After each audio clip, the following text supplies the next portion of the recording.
Start. Good morning. आज मैं इस टॉपिक पे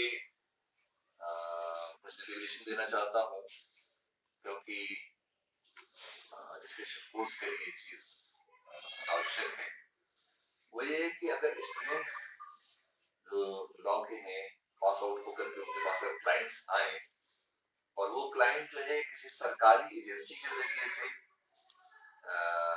हरासा किया जा रहा हो, उसके राइट कर्टेलमेंट हो रहा हो, तो उसको मशवरा देने का मामला है। क्या मशवरा देंगे उसको, उसका केस किस तरीके से करेंगे। तो जो आदमी भी किसी सरकारी एजेंसी में काम कर रहा हो और उसके अपर बॉसेस उसके साथ डिस्क्रिमिनेशन का मामला कर रहे हो, उसका प्रमोशन ड्यू है, प्रमोशन नहीं दे रहे हो, दूसरे को आगे बढ़ा रहे हो, इसको बात बात में इग्नोर कर रहे हो या इसको टॉर्चर कर रहे हो, तो ऐसे केसेस में वो डायरेक्ट हाई कोर्ट जा सकता है और हाई कोर्ट उसके केस को सुन करके ऑर्डर कर देगी कि इसको हरासा नहीं किया जाए, इसकी राइट को दिया जाए। एक एक आम आदमी जो सरकारी एजेंसी के जरिए से हरासा किया जा रहा है वो भी जा सकता है, क्योंकि सरकार की एजेंसी इसलिए बनाई गई है ताकि वो लोगों के राइट को महफूज करे, उसके राइट को प्रोवाइड करे, और खुद वही राइट का कंटेनमेंट करने लगे तो फिर ये बात दुरुस्त नहीं समझी जाएगी। इस वजह से डायरेक्ट हाईकोर्ट जाने का उसको प्रावधान किया गया है कि आर्टिकल 226 में हाई कोर्ट में जा सकता है और आर्टिकल 32 में सुप्रीम कोर्ट जा सकता है। तो पहले हाई कोर्ट ही जाएगा, क्योंकि बात कही गई है कि पहले लोअर जुरिस्डिक्शन के जो कोर्ट्स हैं उनको अवेल कर लें, वहां से रेमेडी नहीं मिल रही है तो आप हाई कोर्ट में जाएं, तो हायर कोर्ट्स में जाएं। हालांकि कई केसेस में डायरेक्ट सुप्रीम कोर्ट भी लोग गए हैं, जैसे MC मेहता नाम के वकील हैं, वो तकरीबन 50 केसेस किए, जिसमें बड़े बड़े केसेस जैसे गंगा पोल्यूशन का मामला था, इसी तरह कानपुर म्यूनिसपैलिटी का मामला था, ताज कॉरिडोर का मामला था, या मथुरा रिफाइनरी का मामला था। ये बड़े बड़े केसेस हैं जिसमें कि सरकार ने कह दिया था कि मथुरा में जो रिफाइनरी है उसको बंद कर दीजिए, क्योंकि उससे जो गैसेस इमिट हो रहे हैं वो ताजमहल को पीला कर रहे हैं, उसके व्हाइटनेस को खत्म कर रहे हैं। इसी किस्म से ताज कॉरिडोर का मामला था, तो ताज कॉरिडोर बना करके उसकी ब्यूटी को खत्म किया जा रहा था, कोर्ट ने मना कर दिया कि नहीं, ताज कॉरिडोर नहीं बना सकते। इसी किस्म से कानपुर म्यूनिसपैलिटी के केस में कोर्ट ने कहा कि अगर कोई म्यूनिसपैलिटी ये बात कहे कि उसके पास मीन्स नहीं है, तो कोर्ट ने कहा कि फौरन आप रिजाइन करें। इसलिए कि इन्वायरमेंट को डिग्रेड करने वाली चीजों को आप जारी रखे हुए हैं, और जब आपके पास रेमेडी के लिए लोग जा रहे हैं कि आप एनवायरमेंट को डिग्रेड करने वाली चीजें को खत्म करवाइए, तो कह रहे हैं कि मेरे पास मिसाइल नहीं है। तो ऐसे केसेस में म्यूनिसपैलिटी काम नहीं कर सकती, उसको रिजाइन करना होगा।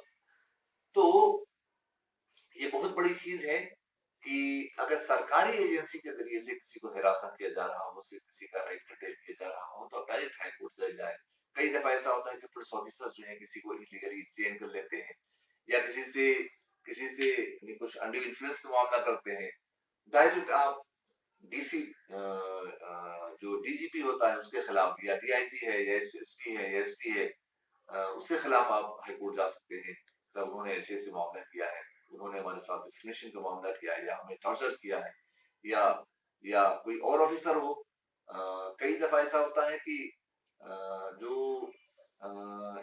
एक आदमी किसी ऑफिस में काम कर रहा है, तो वहां पे उसके साथ डिस्क्रिमिनेशन का मामला होता है, तो वैसे में भी वो खुद भी सरकारी आदमी है, लेकिन सरकारी एजेंसी के जरिए से उसको हिरासत किया जा रहा है, तो वो खुद भी जा सकते हैं, क्योंकि वो सिटीजन भी है।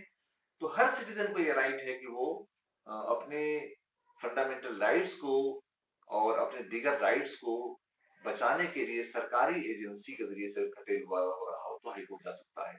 एक बात यहाँ पे क्लियर होना चाहिए कि अगर कोई आदमी आए कि उसको किसी दूसरे प्राइवेट एजेंसी ने या प्राइवेट पर्सन ने उसको हिरासत किया है, उसके राइट को कर्टेल किया हुआ है, तो ऐसे में हाई कोर्ट का रेमेडी अवेलेबल नहीं होगी।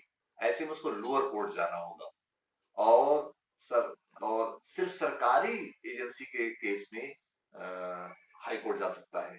इसमें 3 आर्टिकल बहुत इंपॉर्टेंट है, आर्टिकल 12, आर्टिकल 13 और आर्टिकल 226।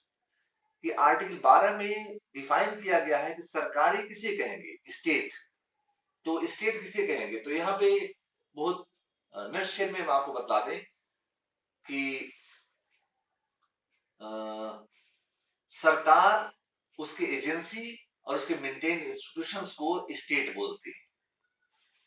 और वो कोई ऐसा काम किए हो जिससे कोई रूल ब्रेक हुआ हो, यानी आर्टिकल 13।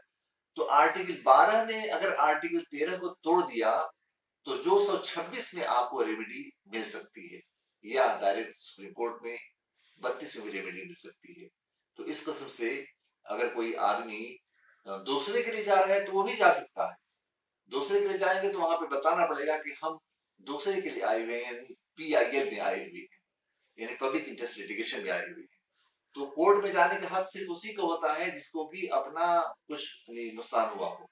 लेकिन अगर पब्लिक स्पिरिटेड पर्सन है तो वो दूसरे कॉज के लिए भी जा सकता है, लेकिन वहां पे बताना पड़ेगा कि पीआईएल के लिए आया हुआ है, पीआईएल फाइल कर सकता है, और उसमें भी रेमेडी मिल जाती है। और कोर्ट जो है रिट जुरिस्डिक्शन का इस्तेमाल करके थोड़े दिनों के अंदर उसको रेमेडी प्रोवाइड कर देती है। क्योंकि प्राइवेट केसेस में हाई कोर्ट पहुंचने तक आदमी को 5-7 साल लग जाते हैं, लेकिन यहाँ पे डायरेक्ट आप हाई कोर्ट जा सकते हैं, जिसमें कि 15 दिनों के अंदर तो प्रावधान किया गया है कि 15 दिनों के अंदर आपको रेमेडी मिल जाएगी। लेकिन आमतौर से 15 दिनों के अंदर नहीं, लेकिन फिर भी 2 महीने से लेकर के 6 महीने 7 महीने के अंदर रेमेडी मिल जाती है। तो ये रेमेडी अवेलेबल है। Thank you very much.